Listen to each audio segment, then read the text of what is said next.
The Bitcoin, Ethereum, and Blockchain Super Conference is coming to Dallas, Texas, February 16, 17, and 18 in 2018. If you know of a better way to get the latest insider knowledge about crypto, to hear directly from the top minds in this field, to interact personally with 800 fellow crypto lovers, hodlers, investors, miners, traders, developers, and founders, then I'd like to hear about it. If you don't, then you don't want to miss out. Register today for the Bitcoin, Ethereum, and Blockchain Super Conference. Go to bitcoinsuperconference.com and register today as a super early bird to get the lowest rates on tickets and hotel rooms. That's bitcoinsuperconference.com. Welcome to Almost Here, Round the Corner Future Technology Podcasts with Richard Jacobs. Future technologies poised to transform our lives for better or worse are the focus of this podcast. Almost Here means these technologies are now here and starting to be used, or just around the corner, from Bitcoin to artificial intelligence, 3D printing, blockchain, virtual reality, and more. Chris Amsler with Future Tech Podcast. Today I have Mark Lurie, Codex Protocol, the Decentralized Registry for Art and Collectibles asset class. How you doing, Mark? I'm doing well. Thanks for having me today. Thanks for being here. Tell us about yourself and maybe some background on this project. Sure. So my name is Mark Lurie. I previously founded and sold an online marketplace for fine art and collectibles and ran that for about 5 years. And sold it about a year ago and decided to learn about blockchain. And very quickly realized there's some really deep and long-standing problems in the art and collectibles market that can be solved by the application of blockchain. And so that was the genesis of this project, Codex, which I'm excited to tell you about. Excellent. Well, tell us a little bit more. Great. So Codex is a decentralized title registry for the $2 trillion art and collectibles asset class. It includes everything from fine art to fine wine to jewelry to watches to collectible cars and more. But unlike every other asset class, there's no title registry. And that makes it really hard to do a lot of things. And so we're creating a title registry by pulling provenance onto the blockchain, which is the history of ownership and transmission.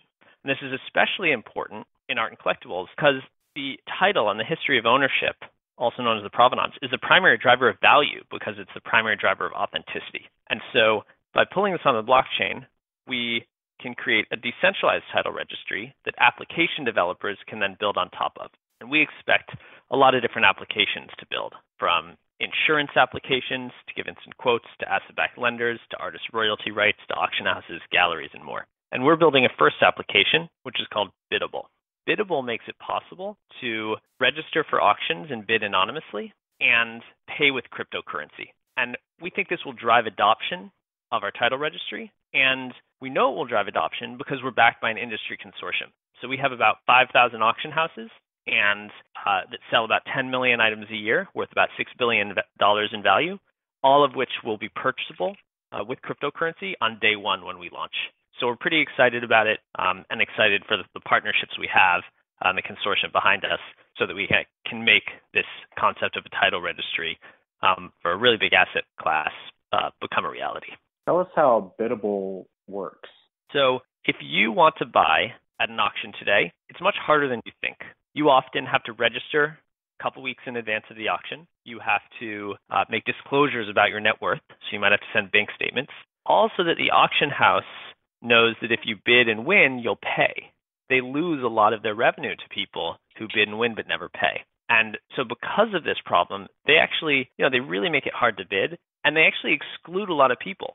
So we think 1 million bidders a year are excluded from auctions from our partners because they can't or they don't want to make those disclosures.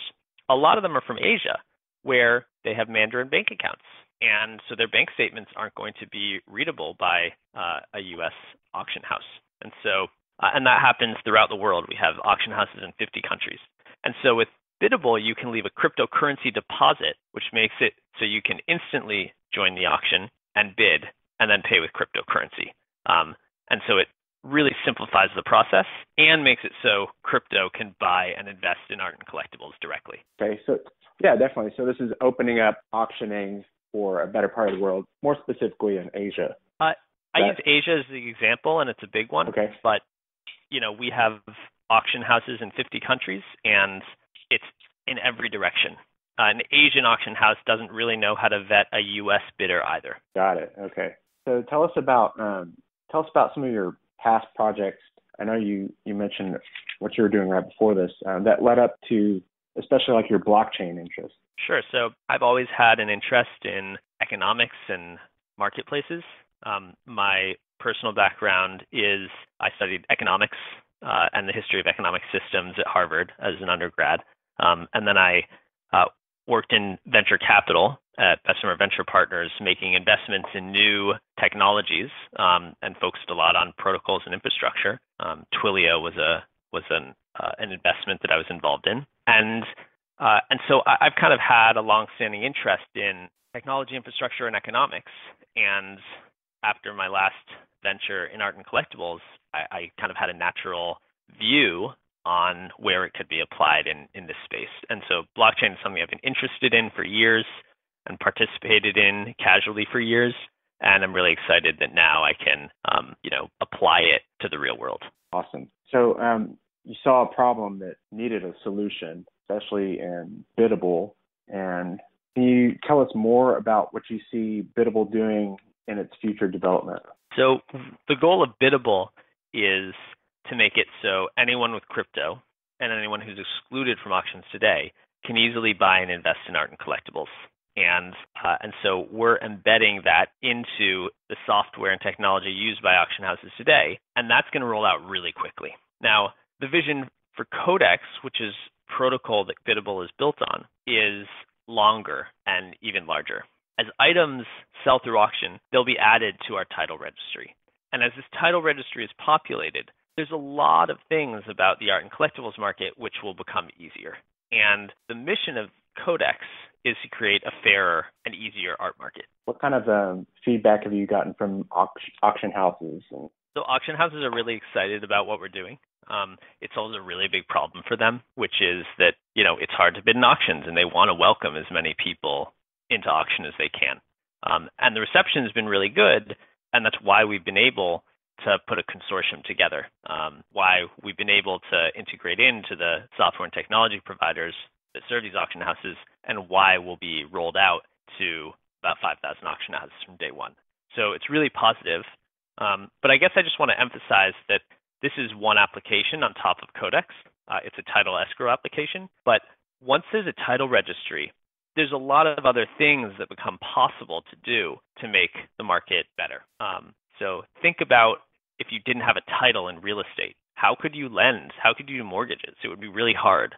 How could you go get insurance? How could you prove your ownership? How could you get repairs and additions and store that information that it's legal? It's really hard. And without a title registry today, it really handicaps the art and collectibles market. And so as all this auction inventory comes on to our title registry, we expect insurance applications to rise on top so that you can give instant quote, appraisal applications so that you can value pieces more easily, lending applications so you can lend against art more easily. It's a lot of different things that we expect will happen, and all of those are within kind of our vision for the ecosystem. Excellent. So beginning with working with auction houses, expanding to insurance and title markets. So are they, back to the auction houses, they seem pretty excited about the technology. Are there any skeptics out there that you're working on, or anything that they're skeptical about with the technology? I think you always have early adopters and late adopters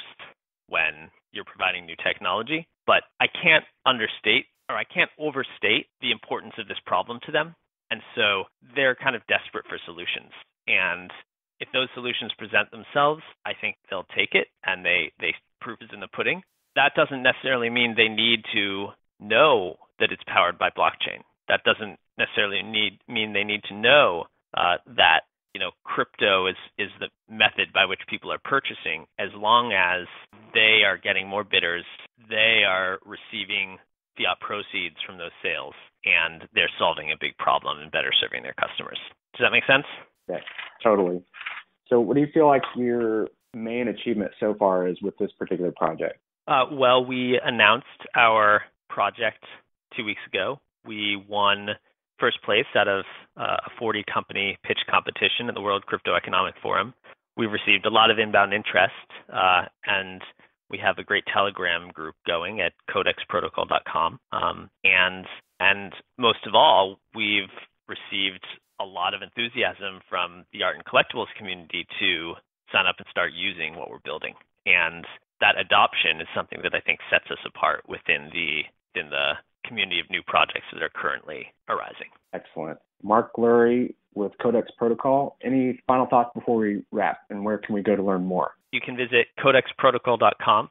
You can also email us at contact@codexprotocol.com.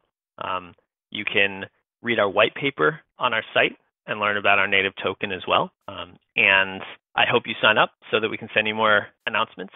And one day in the next several months, you'll be able to use Codex and Biddable, and you'll be able to buy art and collectibles more easily too. Can't wait. Mark Lurie with Codex Protocol, thanks again for joining us today. Thanks so much. The Bitcoin, Ethereum, and Blockchain Super Conference is coming to Dallas, Texas, February 16, 17, and 18 in 2018. If you know of a better way to get the latest insider knowledge about crypto, to hear directly from the top minds in this field, to interact personally with 800 fellow crypto lovers, hodlers, investors, miners, traders, developers, and founders, then I'd like to hear about it. If you don't, then you don't want to miss out. Register today for the Bitcoin, Ethereum, and Blockchain Super Conference. Go to bitcoinsuperconference.com and register today as a super early bird to get the lowest rates on tickets and hotel rooms. That's bitcoinsuperconference.com. You have been listening to Almost Here, Around the Corner Future Technology podcast with Richard Jacobs. Subscribe to this podcast, post a review to discover more future technologies that are poised to transform our lives for better or worse, such as Bitcoin, artificial intelligence, 3D printing, blockchain, virtual reality, and more.